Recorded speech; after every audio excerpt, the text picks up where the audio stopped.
Hi, David. Dominic here. I think I deserve an A in this class through the contract grading for the following reasons. So, the following reasons being that I complied with the contract grading to every extent, I believe.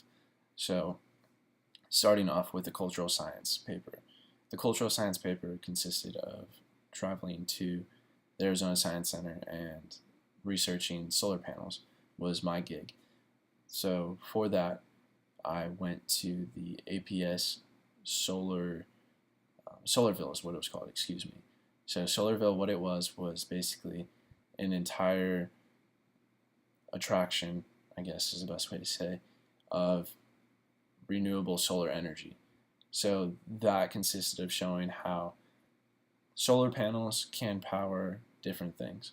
There was a little exhibit set up or demonstration, where it showed exactly what solar panels are. And through research and from reading a little bit at the Science Center just basically showed a demonstration of how solar panels work. So after that, I didn't really get much out of that.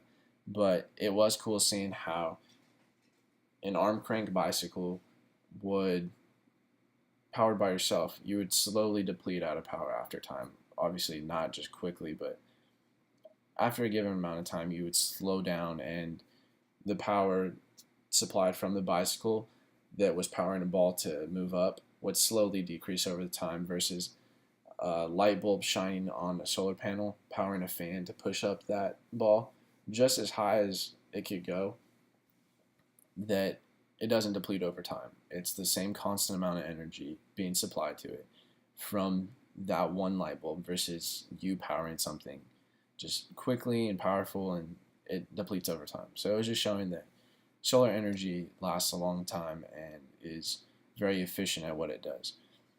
So the solar panel itself is actually broken down into a couple layers. The layers are of glass, silicone, of the actual breaking down portion of the photon packets, excuse me, which consisted of metal and other materials to break that down, and then the final layer being of a rigid portion of metal showing that it would capture an electron, and that electron would go be saved to a battery where it was transferred over to power an office building, um, schools like we have how we have at school now. Excuse me, at EMCC. Solar is just an all-around very efficient way to power a lot of things now, and that's what the exhibit showed, and that's why it's becoming so popular, especially in the desert where it's nothing but sun. And it was just showing how it would break down such renewable energy, I guess, and it's harnessed in such a neat way where it was just a light of ray that would obviously help a plant grow can also be harnessed to power our houses now, which is just super cool to think about. Another portion of the contract rating that I followed was um, partaking in the controversial debate. Controversial debate was one that seemed somewhat easy for me, I guess, because I'm kind of passionate about this. Because I was going to go into the pharmacy industry and become a pharmacist, and in doing so, I did a lot of research on medical testing and different things of that nature for different drugs. So, one of the things that seemed to always come up was the topic of animal testing. And in my opinion, I think it's wrong. That's just my flat out opinion of that, for the sheer fact that there are other alternative ways to test other than just animal testing, I guess, is the best way to put that. But the idea of animal testing obviously is to test products that necessarily be ready for market or necessarily be ready to just put out there and test on a human, whether there be different flaws, different areas, different symptoms, and stuff of that nature that could possibly harm a human in life ending ways. So we use them on animals to see first if they're even safe to bring to the table for a human. But needless to say, it's not fair to animals either. Obviously, they do live shorter lives than us in some cases. Um, but for them to be forced into an environment that is so manipulated and so controlled, and just everything about it seems wrong, ethically at least.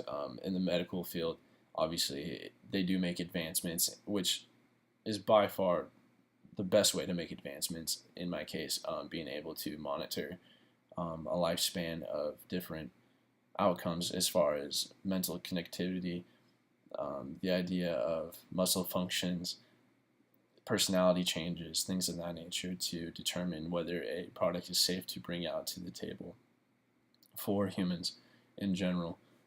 Different topics we actually covered, just touching on this actually after the controversial debate paper, be done with that.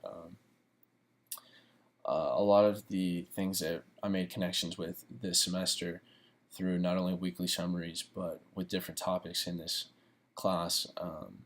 One of the major ones that I made all the connections with was through the uniform fields and the point particle. It was just like something had clicked in my head over time.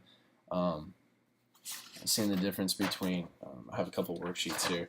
Worksheet 1 where it's fields, potential, and energy. Actually 111 and 112 kicked in a lot of those connections for me, just seeing how they're related. I had a general idea and a fair enough understanding of what the potential was and the point particle stuff and energy and things of that nature. So I had a fair enough understanding of all that. But the stuff that I really struggled with was the idea of current, and I guess the conventional current and stuff of that nature, and which way charges moved and back and forth and stuff. So through that, I actually understood that positive charges do not move. That was one of the problems that I had trouble with the most, conceptually, because of the polarization issues. Through class and through the PhET simulators, I finally was able to understand that positive charges don't move. It's electrons that move, or the negative charges that move,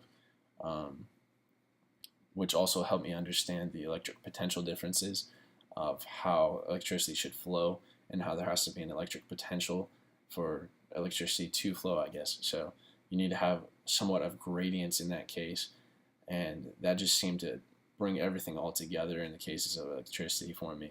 And when we're going over that entire section of that, it just seemed to all pull together, like I said. Another portion of it that we did that brought things together for me was the labs showing the electric potentials. So measuring with the voltmeters that we did in class and just going through it, visually seeing, being hands-on with a lot of that stuff, just clarified things just that much more for me, along with seeing the tables that you had put up for us with all the different equations to solve for stuff. And working together with a lot of different people also helped, with Ashley helping me, Patrick, Andreas, Jose, Jason Zellers helping me with the VPython stuff that we went through. Learning how to define things with the Arduino that David yourself helped me out with, as well as Patrick and Andreas working together with me side by side. Paul also played a great part in this, helping me through this class. Just working as a team together honestly helped me out a lot to visually see and bounce ideas off of other people to say, hey, is this right? Hey, is this not right?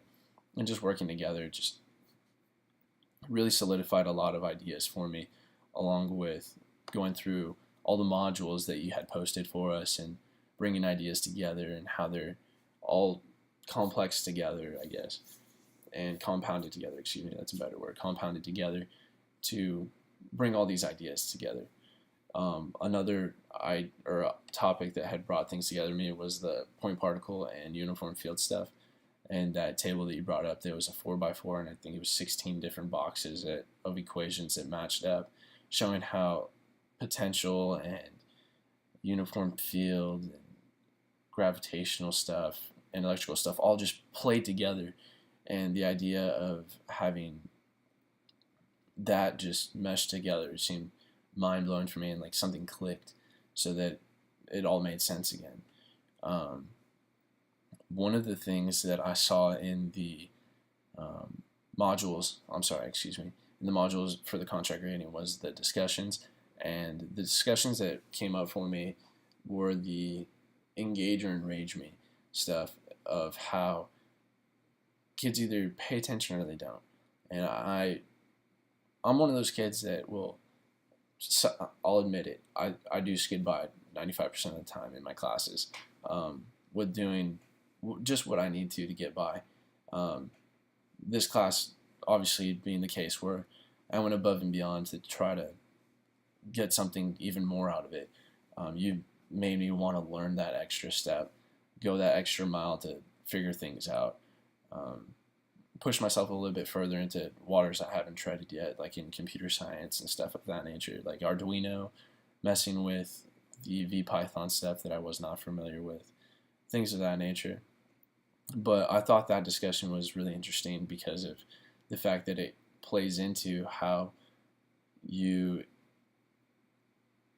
perceive yourself for the rest of the school, whether you want to be that kid that skates by just passing, or the kid that you want to be goes above and beyond and learn extra, versus the kid that will just sit back and listen to what he needs to get by. So I thought that one was really interesting as far as seeing how things happen from a different demographic and how teachers will basically not teach if they have tenure, and just that whole section of schooling really opened up my eyes a lot to seeing all those different things, and seeing people post neat resources also as well. One of the neat resources that I saw that was super cool was of the oh boy, I just had it. What was it? Self-replication, of the 3D printers. I thought that was incredible, seeing how countries that are not so privileged, or demographics that are not so privileged, to have 3D printers that are $5,000, that you can basically have one and self-replicate it 1,000 times and just have the motors and software to run it and have all the parts printed out for you.